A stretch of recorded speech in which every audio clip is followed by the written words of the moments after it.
Hello, everyone, and welcome to Police Off the Cuff, Real Crime Stories. I'm your host, retired NYPD Sergeant Bill Cannon, a 27-year veteran of the NYPD. So much has happened in the Bryan Kohberger case, and we all know that he pled guilty, and the sentencing is for July 23rd. And sort of segueing to a different aspect of this case, and that is the families and the grief that the families have had to endure during the now 2.5 years since these murders on November 13th, 2022.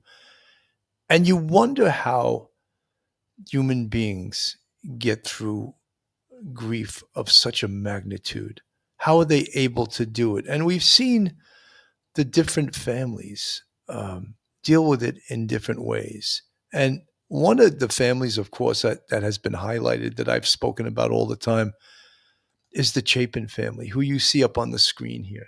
And just a magnificent family. Jim and Stacy Chapin are the mom and dad, and Ethan, Hunter, and Maisie are the triplets. And how they have conducted themselves through this ordeal is just unbelievable. And on the other, side of the coin, we have the Goncalves family, and the pain that they are in is so obvious on their faces of the way that they've dealt with this. And it's just, it pains me to look at it. And I think, we all deal with grief differently. But in the same vein, it eats everyone up inside in the same way.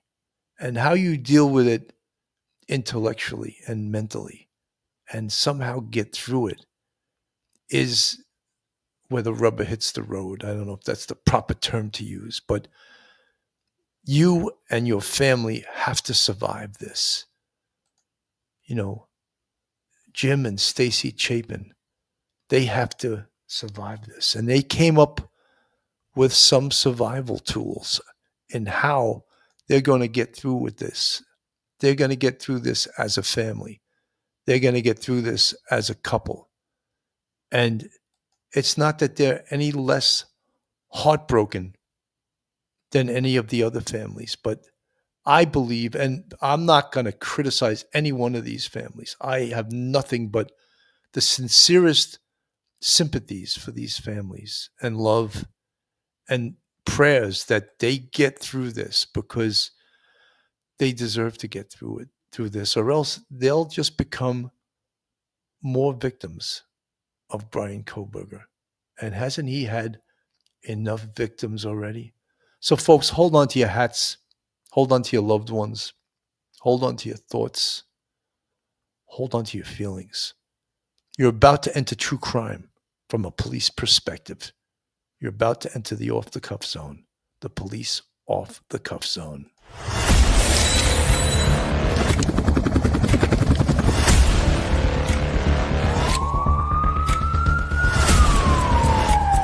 There has to be some common sense.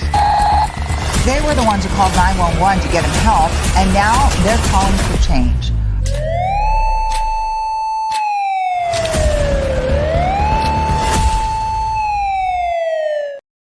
And now a word from our sponsor. BetOnline continues to be your number one source for all your sports betting action. And with baseball in full swing and football season around the corner, BetOnline has more ways to stay in on the action with the latest odds, news, and scores, even live in-game betting. From Major League Baseball, UFC to tennis and NFL futures, BetOnline remains your choice for sports wagering info. In between games, head over to the BetOnline Casino with all the top Vegas-style games, including poker and live casino. Head to the website today and take advantage of their industry-leading VIP program with level-up bonuses and weekly cash boosts. BetOnline, the game starts here. So getting back to the Chapin family and all the families of the Idaho victims, it is just almost too much to handle what has happened here. And the families, some of them took it differently. We know that the plea went down last week, and specifically, the Goncalves family was very, very upset with the plea, that they wanted this case to go to trial, to go fully into the death penalty phase. And we all know that this was a death penalty case. And a week before the plea deal, the defense went to the prosecution and wanted a deal. They wanted to let the prosecution know that Bryan Kohberger was going to plead guilty, and what could they get in return for that?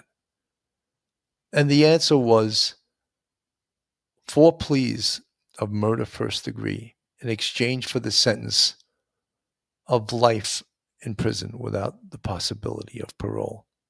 However, many family members were not happy with that.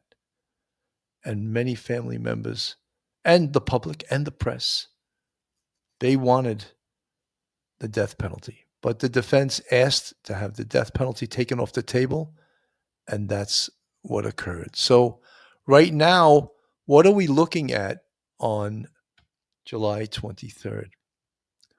Well, one of the things we're looking at is the possibility that all or some of the families are going to make what's called an impact statement. They're going to give a statement to the court on how these murders have affected them and how it's changed their lives and their families' lives. And that's the very least, I think, the criminal justice system, the Moscow, the Latah County DA's office owes these families, because in a big way, they pulled out the rug for them, on them, in regards to this plea. Anyway, I wanted to concentrate today on how the Chapin family has addressed the grief and how they've come up with positive ways. And this was from King 5 in Seattle. I want to play a little bit. It's such a heartbreaking thing to watch, yet in the same vein, so inspiring. And, you know, in my police career, I've dealt with thousands of victims. And it really is part of a police officer's job, a police supervisor, to be very kind to the victims and the victims' families. And as I watch this, I'm a human being too. I noticed I had tears running down my face, you know, the tough NYPD homicide sergeant. Anyway, let's get to it, and we'll play it right now. Years, and not a day goes by without the Chapin family thinking about what they have lost. Ethan Chapin was just 20 years old, a triplet from Skagit County. He was among the 4 University of Idaho students stabbed to death in a house off campus. Last week, their killer, Bryan Kohberger, copped to the crimes, admitting guilt without giving any explanation as to why he did it. Sentencing later this month will bring this legal case to a close, sending him to prison for life. But for the victims' families, including the Chapins, it's just the end of a chapter in a tragedy they have to live with. Tonight, they go on the record from their home in Idaho, where I sat down with them in the hours before they learned Kohberger had accepted that plea deal. It's hard. It's hard. You just miss him walking into a room and saying something funny. He was the king of one-liners.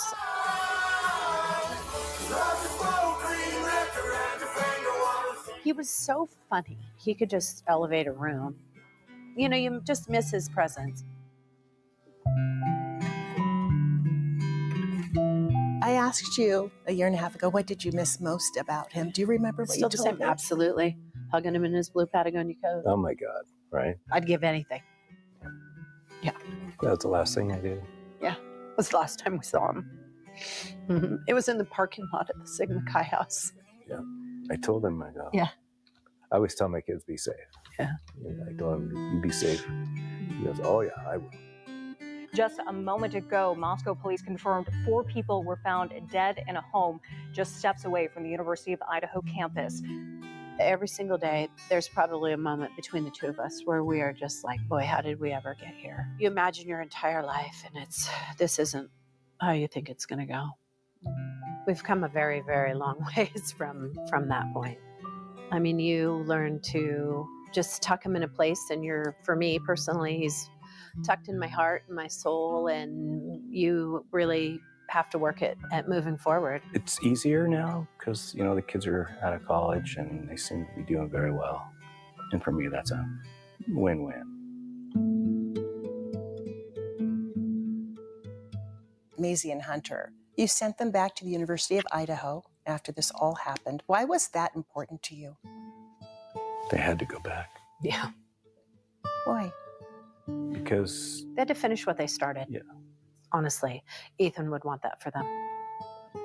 And we played that card. Now they're college graduates. right? What was that day like? What was it like? It was amazing. It's so cool. It's just a very special day. Jim and I had decided that what we had to do was actually tuck Ethan away for the weekend. The elephant in the room was obvious, but it was all about Maisie and Hunter. They did it. I mean, I say that they went from the bottom to the very top, graduating with honors their last semester, both of them. And the resilience that they have shown is, in my opinion, shocking.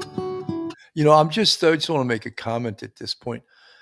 I always felt that Jim Chapin and his wife, Stacy, were just amazing people. They seem like the kind of people that you would really like immediately. They just seem like very kind people, very nice people, very positive people. And from the earliest days of this case, when I watched them, I was just so impressed with them. And having said that, they're almost exactly the polar opposite, I think, of how I would respond to something like this. And I'm not saying I would be right. I think I would be wrong. I think they're right. But as I said initially at the outset of this episode of Police Off the Cuff Real Crime Stories, this is from a police perspective and how I feel as a human. But I also think of how I would feel as a parent, how much you love your children. And when something like this happens, tough, right? Very tough. How are you going to react to this? Let me go back to the report here. Let's talk about Maisie and Hunter. It's been an adjustment for them too. You shared a story with me about just even getting their driver's license. Oh yeah, that story is so bittersweet. The DMV lady pulled up their birth dates, and of course, there's a third, kid with the same last name on that birth date, and the woman said to them, "Where's Ethan?" So they quickly were like, he's at work. I think they told a lie about where he was, and they left, and they agreed from that day forward to tell people that they were twins. And it not to ever downplay the fact that they were triplets, but to eliminate a very uncomfortable conversation. Took us a minute to be like, yep, they're twins. I mean, It's tough. you have to. You have to let them say that. Those tiny little things that you don't think about, holy, they're tough. His truck is still downstairs. Yeah, his Yes. Jeep is here. He loved that Jeep. Yeah.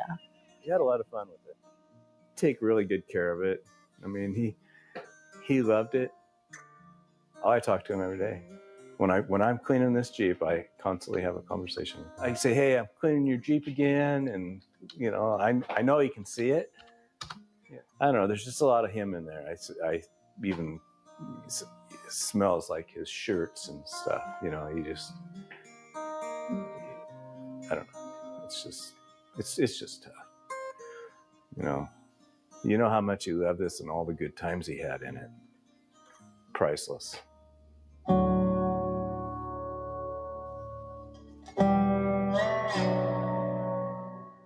How have you worked through so much grief? Where do we start? What's helped us is that we just created all these things in his name. which helps a lot. I think it's most important that we're on the same page at the end of the day. The divorce rate of a family that loses a child is one of the highest. And I can see how, potentially. But just not for us. We just made a decision. We're just going to get through this thing together. You just have to stay positive because it's so easy to go negative. And negative's not going to get you anywhere. There's something good you can find in every single day, even on the worst day. You have to try to get one good thing out of the day. Yeah. And it can be the smallest of things. The smallest. On your toughest day, it could be the smallest thing. A beautiful thing for me personally as a mom is that I know, even down to the last minute, that he knew how much he was loved. I'd say for people, you just make sure you hug your kids before you leave.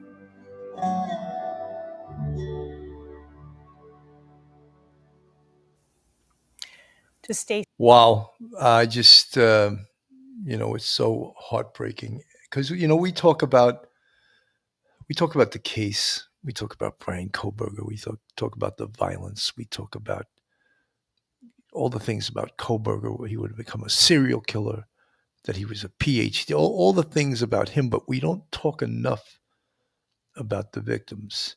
And when we look and we see the results of this, the families that are left behind, and it's just almost too much. It's too much. How do these people day to day get through their lives with such immense grief, The grieving family of 21-year-old Kaylee Goncalves spent weeks waiting for an arrest in her killing. Since then, they and relatives of the 3 other University of Idaho students fatally stabbed on a late 2022 night in the morning campus home have endured a legal process punctuated by delay after delay. Now, this was written on July 1st by CNN. Now, a month before the suspect's murder trial, well, we know there is not going to be a murder trial. Now there's going to be a sentencing. The wait for justice is poised to end in what one Goncalves family member called a shocking and cruel plea deal that would remove the possibility of the death penalty. After more than 2 years, this is how it concludes, with a secretive deal and a hurried effort to close the case without any input from the victims' families on the plea's details, the Goncalves family said in a statement shared with CNN. The plea deal would bring an abrupt end to a case that has captured national attention since the 4 brutal killings rocked the small college town of Moscow. Bryan Kohberger, a 30-year-old former PhD student of criminology at nearby Washington State University, was charged in January 2023 with fatally stabbing Goncalves, Ethan Chapin, Xana Kernodle, and Madison Mogen. Under the deal, Kohberger will plead guilty to 4 counts of murder in exchange for the government dropping the death penalty. So, my feelings, and I know most of you that are in the audience right now watch my show, I felt that it wasn't the wrong thing to do, that had this gone to trial, the risk would have been there for the state to lose the case. And the risk would have been there that Ann Taylor could have created doubt.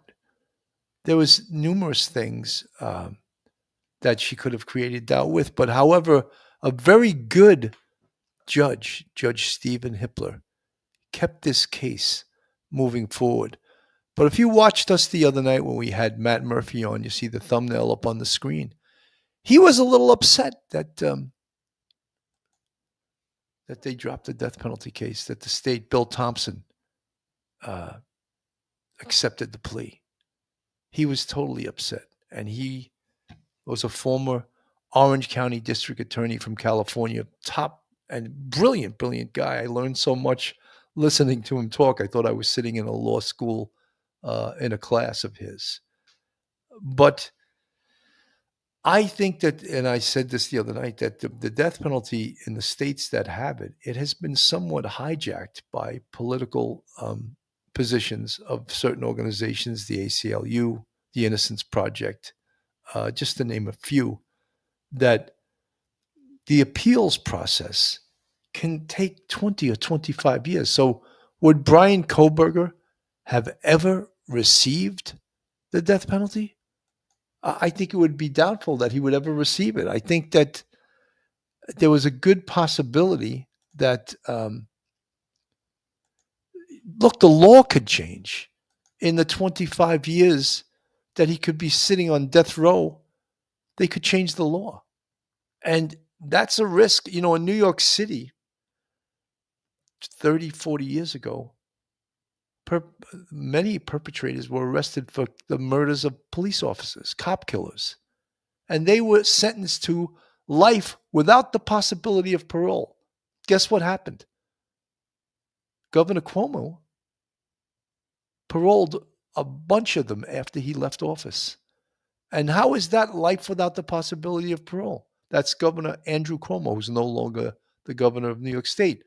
So couldn't something like that happen in this case?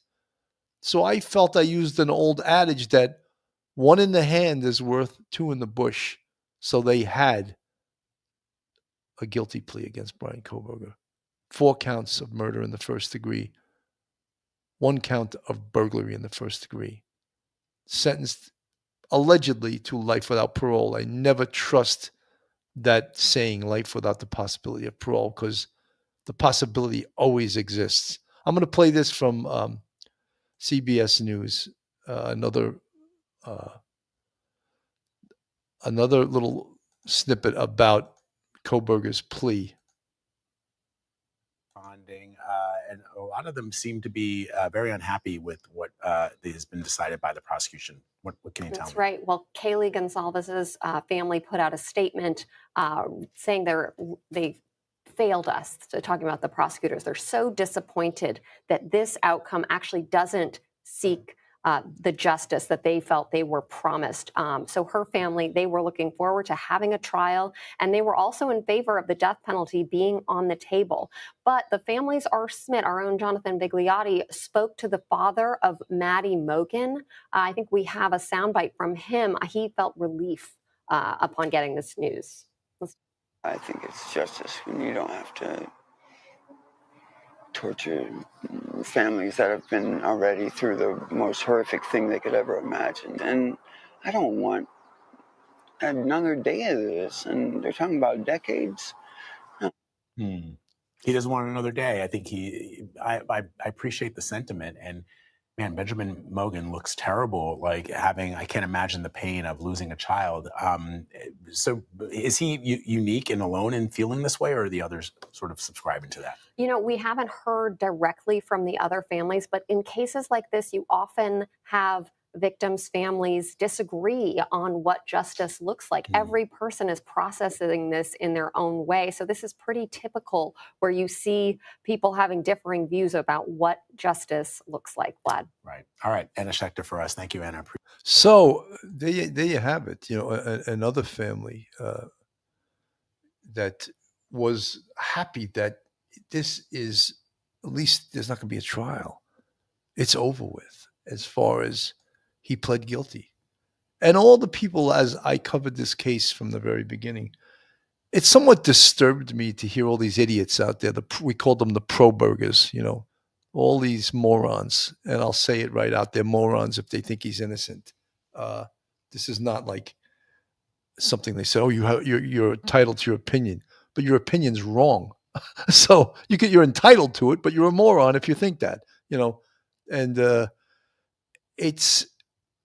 there's still people like, what did they need for him to say in that court on that day when he raised his hand and he pled guilty for Madison Mogen, Kaylee Goncalves, Xana Kernodle, and Ethan Chapin, one after another? Did you kill him? Did you intend to kill him? The human being, when they say that, the human being Madison Mogen, did you kill her? Yes. Was that your intent? Yes. it's so heartbreaking to hear this. And yet there's still people out there, and I'm obsessed with this. Oh, they forced him to plead guilty. You should go home and just go watch the Midnight Movie, because you shouldn't even be allowed to follow true crime if you think that way, And I know I'm going to get hate for that, but that's okay. I always say that cops have thicker skin. Well, we're supposed to have thicker skin than the general population, but it's just upsetting to think that people think, oh, the police planted the sheath, that DNA was planted, and when Judge Hippler asked him these questions, and he just looked like a robot. He looked like a robot with no feeling. Let's play that. Count one burglary, the state would have to have proven that on or about November 13, 2022 in Latah County, Idaho, you unlawfully entered a residence located at 1122 King Road in Moscow, Idaho, with the intent to commit the felony crime of murder. As to count two, the state would have had to have proven that on or about that same date in Latah County, Idaho, you did willfully, unlawfully, deliberately, with premeditation and malice aforethought, kill and murder Madison Mogen, a human being, by stabbing Madison Mogen, from which she died. As to count three, the state would have had to have proven that on that same date in Latah County, at that same address, you did willfully, unlawfully, deliberately, with premeditation and malice aforethought, kill and murder Kaylee Goncalves, a human being, by stabbing her, from which she died. As to count four, the state would have had to have proven that on or about that same date in Latah County, Idaho, you did willfully, unlawfully, deliberately, with premeditation and malice aforethought, kill and murder Xana Kernodle, a human being, by stabbing her, from which she died. And then as to count five, also murder in the first degree, that on or about November 13th, 2022, in Latah County, Idaho, you did willfully, unlawfully, deliberately, with premeditation and malice aforethought, kill and murder Ethan Chapin, a human being, by stabbing him, from which he died. Do you understand those things the state would have had to have proven? Yes. And do you understand that by pleading guilty, the state no longer has to prove those things because you're admitting those things are true? Yes.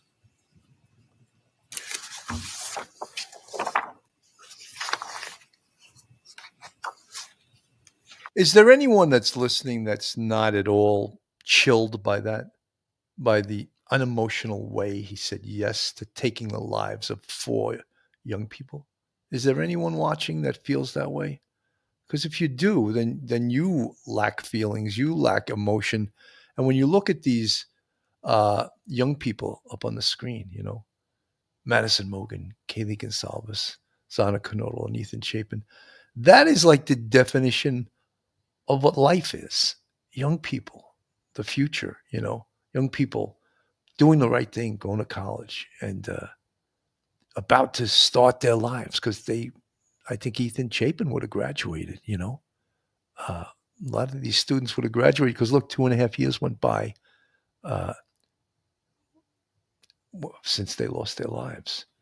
So to me, I think that the whole true crime community sometimes loses what this is about,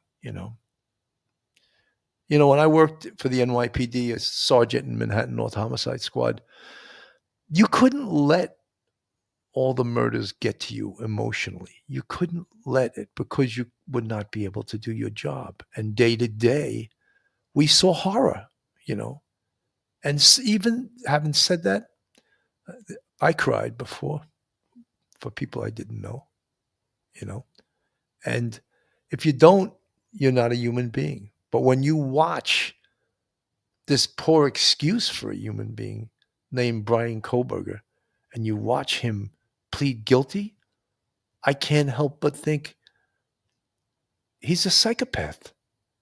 What do they say, like in Psychology 101? Your conscience is the id, right? And many psychopaths are missing the id. They're missing that part which contains their conscience. What happened to Bryan Kohberger's conscience? I would like to know that. Where did it go? Back to Judge Hippler here. He's on the screen. I want to also make for the record, the defendant has provided with the guilty plea advisory form a document entitled Written Factual Basis that purports to have the defendant's signature dated 1 July 2025. Did you sign that document? Yes. And did you agree with the written factual basis that is included there? Yes.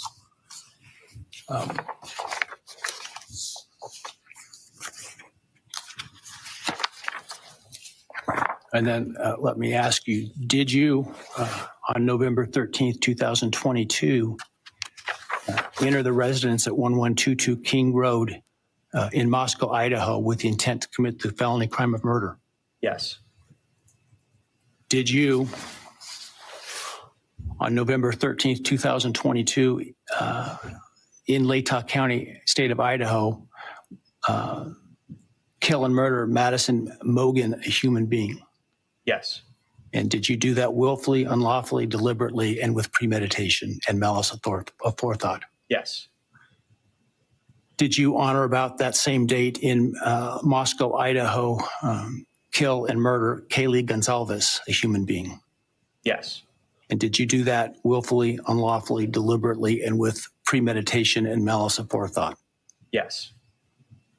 And did you, on that same date in Moscow, Idaho, kill and murder Xana Kernodle, a human being? Yes. And did you do that willfully, unlawfully, deliberately, with premeditation and malice aforethought? Yes. And then on or about November 13th, 2022, again in Latah County, Idaho, did you kill and murder Ethan Chapin, a human being? Yes. Did you do that willfully, unlawfully, deliberately, with premeditation and malice aforethought? Yes.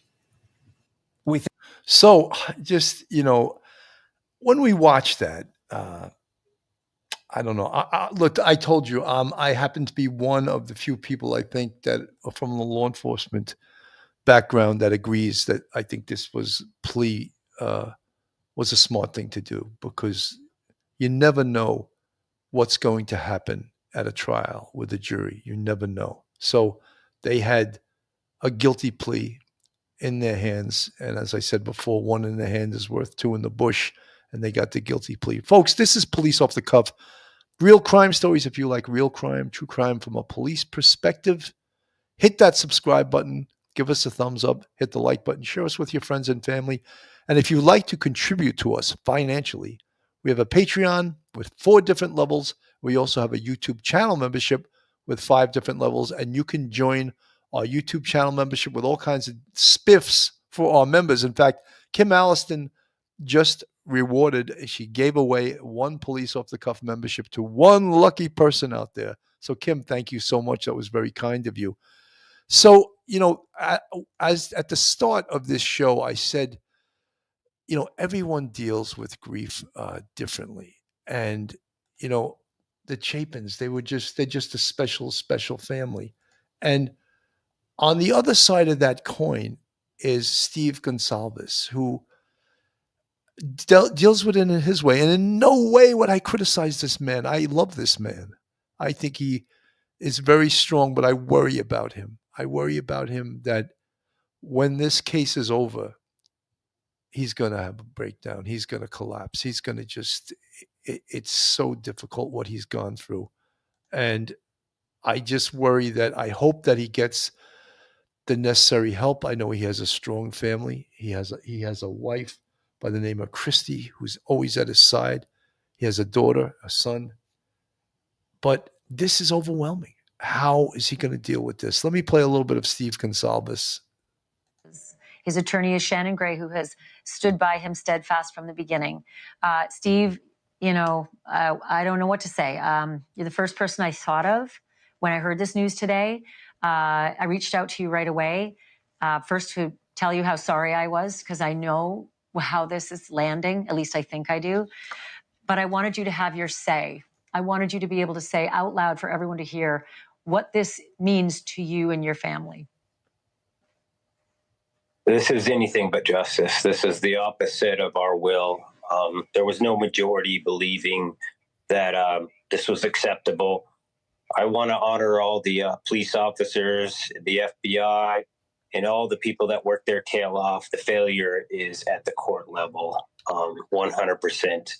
But the men in the boots on the ground and the women that were out there working, I want to honor everything that they did for our children, 100%. The fault is in leadership and the people that you place this evidence upon. They were weak. They decided to play God and decide what this man's decision should be, and not a jury, not a peers, not his peers. They, so that's where we are today. Walk me through what happened. Brian Enton, did some really great reporting at the top of this show here, but tell me from your perspective how the last 3 days have played out.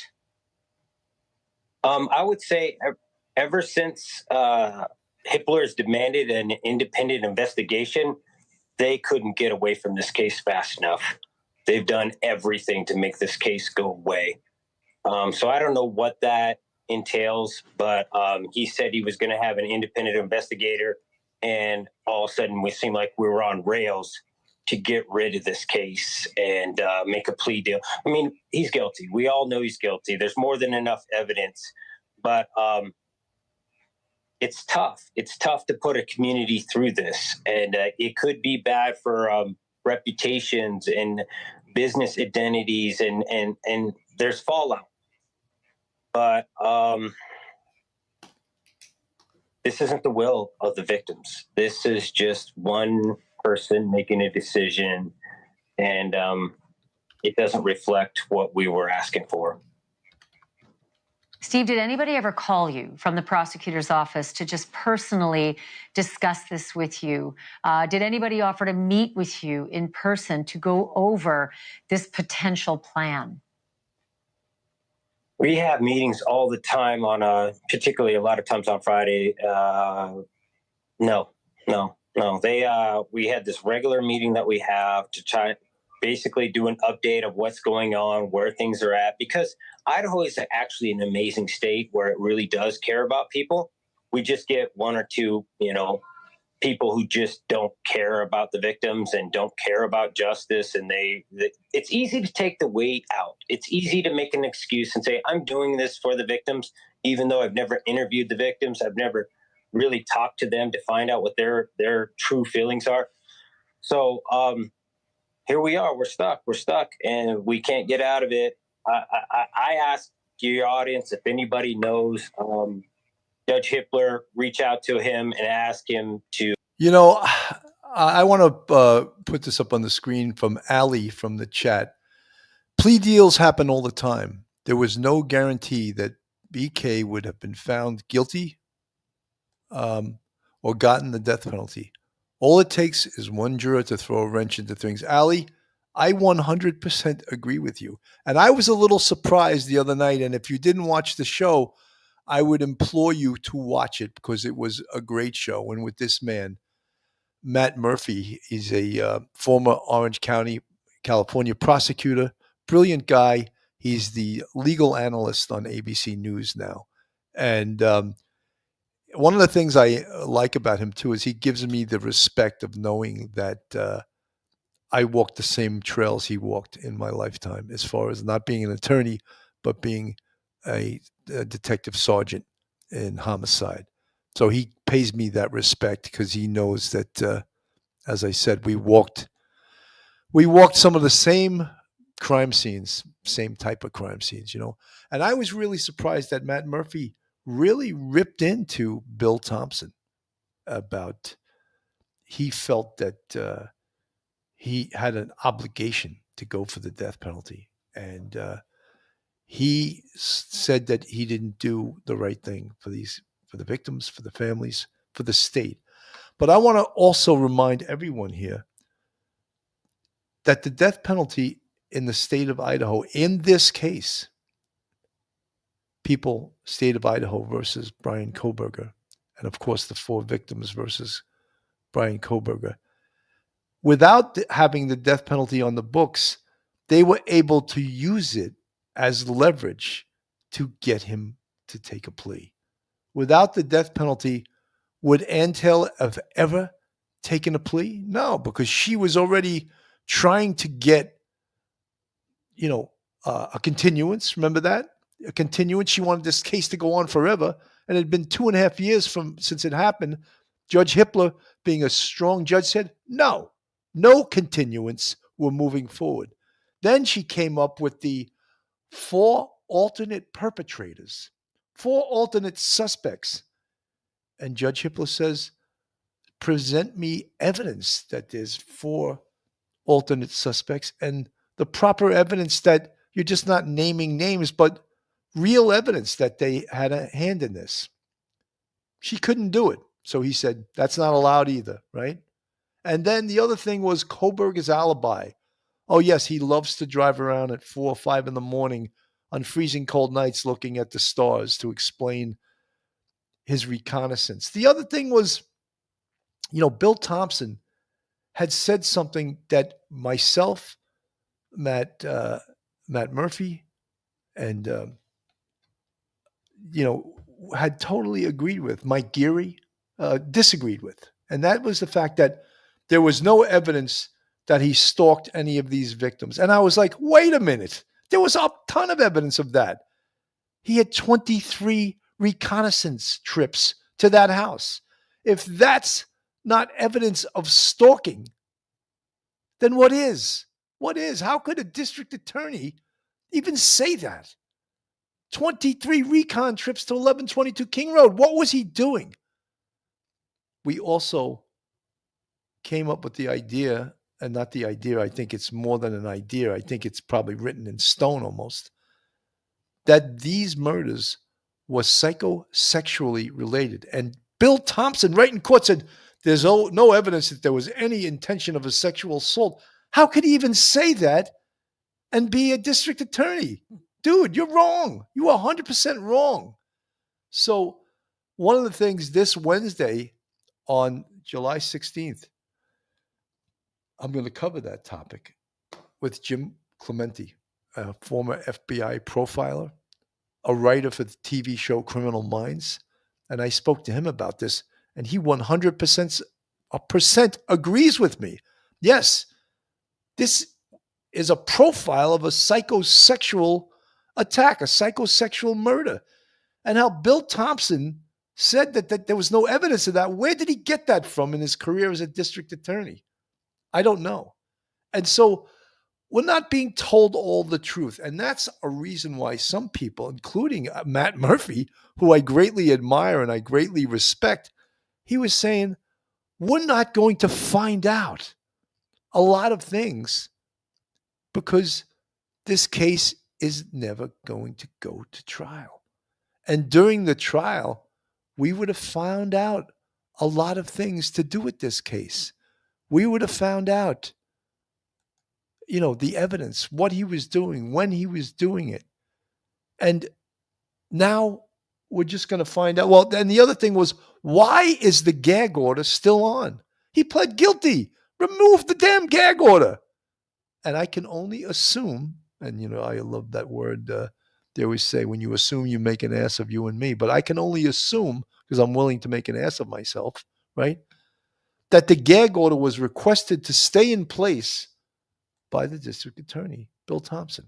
Who else would have insisted that gag order stay in place? I think only the district attorney would have insisted that. So all of the things that we would have found out during the trial, we won't any longer. This is Madison Mogen's family and their attorney talking about the way they felt about this plea agreement.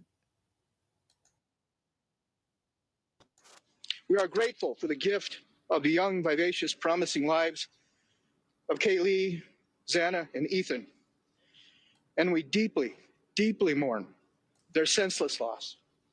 We remain in solidarity with their families and friends, and we continue to shower them with our prayers and support. We are grateful for their prayers, love, and support that they have given us. They have helped us and sustained us during our darkest times. We are grateful to the prosecutor, Bill Thompson, and his dedicated and caring team, including victim. You know, folks, some of you guys are saying in the chat that part of the plea deal by Bryan Kohberger was that he gave up all his future rights to appeal. And you're right, he did. And I neglected to say that. I apologize to that. But in many first-degree murder pleas, they do not give up their right to that. And it winds up, well, but look, this was a plea. But if he went to trial and got convicted, there's no way on earth he would give up his right to appeals. That would be going on for 25, 30 years. Coordinators, Kim and Stacy, who have helped to guide us through the sometimes confusing and disorienting legal process. Thank you for all your dedicated, diligent, and tireless commitment to justice and the successful outcome reached today. We support the plea agreement 100%. While we know there are some who do not support it, we ask that they respect our belief that this is the best outcome possible for the victims, their families, and the state of Idaho. We extend our deep gratitude to the many law enforcement officers and staff who worked tirelessly to obtain the critical evidence that brought justice today, including the Moscow Police Department, the FBI, the Idaho State Patrol, and the Lehigh County Sheriff's Department. We are deeply grateful to Judge Hippler and Judge John Judge before him. We thank you for your diligence, thoughtfulness, and judicial guidance. We appreciate the difficult work you have done to balance the rights of all involved and to uphold the rule of law. You have had our prayers and support throughout this case. We send our love and gratitude to the many family and friends who have supported us, cared for us, and helped us to heal our open emotional wounds. To the good. So that is the spokesperson, the attorney for Madison Mogen's family, and they're one of the families that backed this plea deal. They supported this because I think, the families are tortured by this, absolutely tortured, and who would want it to keep going on and on and on and on and on? And I'm speaking as someone that was in this business, and it's so heartbreaking. This was from Good Morning America. Let me play a piece of this. And this morning, for the first time, the Chapin family tells the story of how they stayed afloat. We just decided maybe it was best to tell our story of Ethan literally one time. He deserves it. He deserves our story of him. This morning, as the Idaho murder suspect prepares to accept a plea deal, the family of Ethan Chapin speaking publicly together for the first time since Ethan, his girlfriend Xana Kernodle, and her roommates Madison Mogen and Kaylee Goncalves were brutally murdered in an off-campus home at the University of Idaho. I miss him every day. When you lose your son at 20, it's different. It's a different loss. And I miss him every single day. And I always will. Ethan, a triplet with his siblings, Hunter and Maisie, all attending the University of Idaho together. Hunter and Maisie and their parents, Jim and Stacy, now telling their story in a new Prime Video docuseries, One Night in Idaho, The College Murders, remembering their 6'4", larger-than-life brother and son. We played every sport together. Every time we went in the car, it was together, partied together. There was never a dull moment. The night before Ethan was killed, Maisie brought him to her sorority formal. She now cherishes the text he sent her before bed. So he started off by texting me. I think he said, "Dog, come hang out. We all want you here." And I said, "I'm going to bed." And then he said, "Love you." And I didn't even respond to that. I think I was asleep by then. And the "I love you" kind of stood out, though. Well, yeah, definitely. Hunter, who pledged Sigma Chi with Ethan, says the next morning, a friend at the fraternity woke him up saying the police were at Xana's house. Hunter Johnson came up to me and said, I was like, "Where's Ethan and Xana?" And he's like, "They're not here anymore." So, "What do you mean they're not here anymore?" He's like, think they were murdered last night. Hunter was forced to call his family with the news, his parents in disbelief. It drives me crazy because I've always wanted to protect my family. And there's really nothing there that I could have done. You know, instantly he was taken. A suspect, Bryan Kohberger, arrested nearly 7 weeks later. With a bit of relief, the Chapins shifting their focus to their son's legacy, getting tattoos to honor him. We all benefited from having Ethan in our lives for 20 years. It's a tremendous loss. Now, the Chapins told me that they brought Ethan's ashes and his red Jeep home to one of their favorite places in Priest Lake, Idaho, where they live like Ethan every day to honor his legacy. For more on their story, you can catch One Night in Idaho, the college murders. It premieres on July 11th on Prime Video. George. So, you know, it's so heartbreaking. But I thought that to cover this angle, because, you know, on the 23rd, the sentencing will take place and the families will be there. I don't know if the Chapins will be there. I don't know. I would sense they will be, but there's a good possibility maybe they won't be, just because this is so painful, you know, to go to this. And I don't know what's going to happen at that sentencing. What I would hope happens, I would hope that the judge and or the prosecutor asks Bryan Kohberger things about the why, the motive. I thought right from the very beginning, I said, why not ask him, what did he do with the knife? He pled guilty. We know he used the knife. What did you do with that K-bar knife? Was the K-bar knife that you used to murder these 4 beautiful students, was that the one that you ordered on Amazon? Let's slam that door shut so all the pro-burgers will say, oh, there's no evidence, circumstantial. Oh, my God. When I heard this over the life of this case, it's just circumstantial. And I know circumstantial evidence is extremely powerful evidence, even though all these pro-burgers have no concept. They're all sitting in front of their keyboard. They're keyboard warriors, and they have no concept. So why not slam the door on that? What did you do with that knife, right? Who were you targeting? Was there a specific person you were targeting? Let's have it come out of his mouth. Were you stalking them? Why did you go to that location 23 prior time? Why not ask these questions? Why not? I think they owe it to the families. I think they owe it to the public. I think they owe it to the Moscow, Idaho community. I think they owe it to the police. I think they owe it to everyone that has followed this case. And the fact that they were not asking any of these questions. You know, in New York, we have what's called an allocution. And if someone accepts a guilty plea, they must allocute. They must admit to every aspect of the murder.